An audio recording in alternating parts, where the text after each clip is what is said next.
श्रीमद्भगवतो महापुरुषस्य लक्ष्मणराजय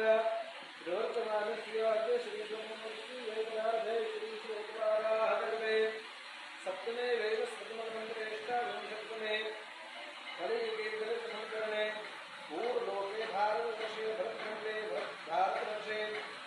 आर्यावर्तान्तर्गत ब्रह्मावर्ते देशे गोमत्याः पश्चिमदिग्भागे वल्लभनाथे उत्तरे पूर्वे सौराष्ट्रप्रदेशे अमरेली मण्डलान्तर्गत तथास्तु विद्यापीठकाङ्गणे प्रेममन्दिरसमीपे यज्ञमण्डपस्थिते अस्मिन् बुद्धावतारे विक्रम संवत्सर द्विसहस्राब्द्याशीतिशाखे विश्वावसुनाम संवत्सरे उत्तरायणे शिशिरऋतौ पौषमासे कृष्णपक्षे तृतीयायां परं चतुर्थ्यां तिथौ भौमवासरे आश्लेषानक्षत्रे प्रीतियोगे भवकरणे कर्कराशिस्थिते चन्द्रे धनुराशिस्थिते सूर्ये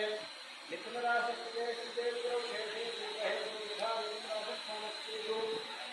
तत्सु एवं ग्रहविशेषायां शुभपङ्क्तिषु शुभगाश्यगोत्रोत्पन्नः कर्णावतीमिकरसुखवतः विमलभाय पटेल इति नामयजमानस्य सुचारुस्वास्थ्यं भवेत् इति शुभमं कामनया तेभिर्ब्राह्मणैः